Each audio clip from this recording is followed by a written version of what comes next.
got the water, tea is brewing, decaf because it's 7:30. I will have my last meal in a second. But I thought to come here just to wrap up the season, really. So obviously, my first ever competitive season. I will do a video going over the whole like transformation of the physique and that, and the mind and all that sort of ins and the outs. But very quickly, I lost, my peak off-season weight is about 197 pounds. And then in January, I went down from a little bit less than that, 195, down to my lightest of 151. So I lost 44 pounds in the space of, 20 weeks. We had a week diet break very early on when I went to Iceland on a holiday, which was very nice. So it's 19 weeks with a holiday to Iceland, obviously in the middle. So 9 weeks, 44 pounds, which is quite an aggressive rate of loss. We thought it'd be about 30 pounds off, so we underestimated the stage weight and how much we have to pull off. But that's the downside of your first time competing. You don't truly know how lean you're gonna have to get until you get there. So 195, which you'll see in the transformation, I don't look too bad. I look quite fat, obviously, but I don't look 45 pounds overweight. But it is what it is. So next time, obviously, I won't be doing that level of fat loss. What we're doing next time is a pre-prep diet, where I'll probably go down to about 170, and then I'll hold, or even lighter, and then I'll hold that for a few weeks, couple of months, and then we'll start prep from there in a better position with metabolism higher, aim for maybe 1 to 1% of weight per week. At the moment, for this prep, I've had to go at some points 1.5%, so 3 pounds a week, which is very aggressive. My body doesn't agree with cardio. I'm feeling the effects now, obviously, of digging. My energy levels are higher, and in training, I've noticed I'm starting to get that oomph back, although the strength's not there, and my DOMs are like insane, even though the volume is less than what it was. But I can tell my testosterone's low. Things like sex drive are completely gone. General oomph and want to do things and succeed in work, gone. My general anxiety when I go out and about is better. I noticed today on the train that I was like in the prep at the end, I would have been like pretty anxious going out. We're in Birmingham now. I'm sorry for anyone that lives here. It's a bit of a shithole, especially where I am, and it's just like so many homeless people, which is fair enough. It's not very nice, but obviously you're quite intimidated walking this time in the evening, going to the shop.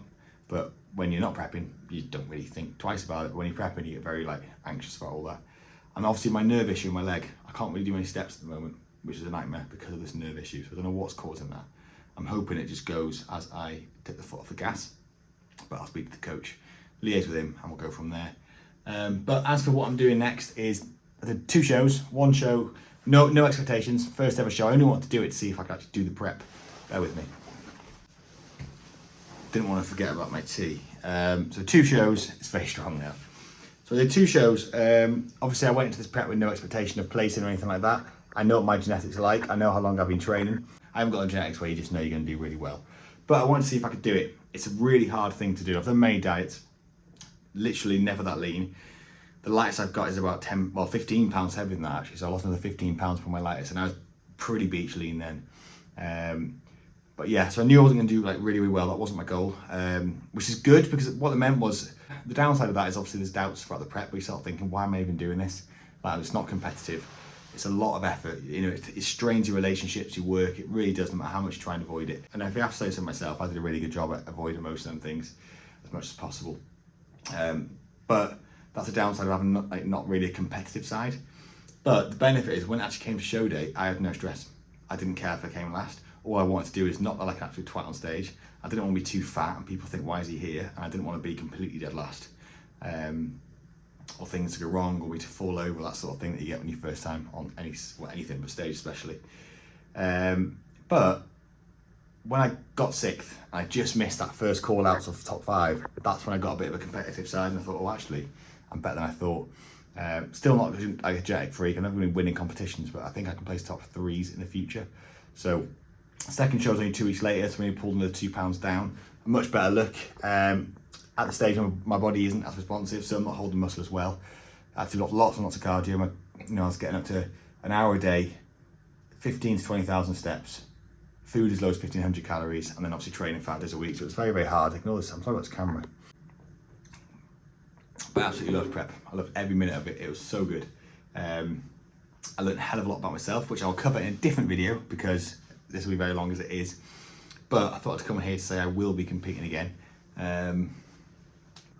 The plan now is, I'm 29, no I'm not, I'm 30 now, that's how old I am. So my plan now is I can't be spending 5 years in an off season. Well I can be, but I'll be 35. You know, realistically you're not going to be competing past 45, before you start getting to the masters, which is fine if you want to do that. I don't think I will. At some point soon I'll have kids. I do want kids at some point. So that's a consideration. You don't want to be prepping when you have kids. It is such a selfish endeavour in terms of where your attention lies. But I don't want to be prepping every year or two. If I'm prepping a year, I'll probably come back smaller. By the time my hormones recover, I think it'll be at least 3 months at this rate. And that gives me, 3 months of pushing before I'm back into a prep. So I don't want to do that. I was thinking 2 years, because that'll give me about 2 to 3 months to recover, a good year of off season, and then in total, like the last 6+ months will be dieting and prepping in between mini cuts and prep. But again, it's only like a year total of actually genuine off season. So I might do 3 years. So I'll be 33 if I haven't got kids by then. So that gives me a good 2+ years of actually being in the surplus, slow and controlled, getting very, very strong, letting everything recover first, and then come back with a different package. Maybe come back at the same body weight. Maybe come back at the same body weight will look a lot better. So we'll see. But with this channel, I will continue to document obviously the off season, and as food progressions like escalate, I will show the changes and that sort of thing. But there won't be as much changes as, or the change won't be as frequent as they are in prep, just because of the nature of an off season is so much longer, and the rate of gain is a lot slower than the rate of loss in the prep. Otherwise you should be gaining fat. What we'll do now is we'll gain 1 to 3 pounds a week for the next 2 weeks, and then after that it'll go probably into like a normal off season, £0.5 pound a week, or just like £2 a month on average. As long as everything else is going up and everything's progressing, to deloads when I need to. My food does usually get quite high, but it's usually rarely over 5,000 calories a day, so I've got a massive appetite. I've got no worries there. This time will be a lot healthier food. I've kind of kept my prep routine, which I love, so I'll see how long I can keep that for in the off season. But if there's any sort of videos you guys want to see, let me know. Obviously, I don't really want to go down the whole entertainment route and do these eating challenges and that sort of thing. It's not in line with my goals. I'll do the odd one obviously here and there, but I'm not doing 20,000 calorie challenges and that. It just means that I'll have to deplete for a week, take out training, and then binge and put on fat and feel shit, so we won't do that. But I might do informative videos. I will go over my training as well, because my training is very thought out for me, but you'll be able to take things from it and apply it to yourself.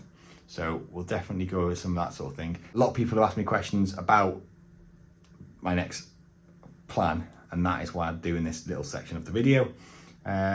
But yeah, very monotone, very unplanned. Basically, I'm loving the sport. I have finished the season as planned now, and we are aiming to gain probably heavier than ever before. So I'll probably be over 200 pounds this off season, which is very exciting. So I'll be very strong and I'll feel human again. But in the meantime, we need to recover, accept that it's not just a case of eating lots of food and feeling good. You have to let your hormones stabilize over time. And we are definitely getting there day by day, but still nowhere near where I should be.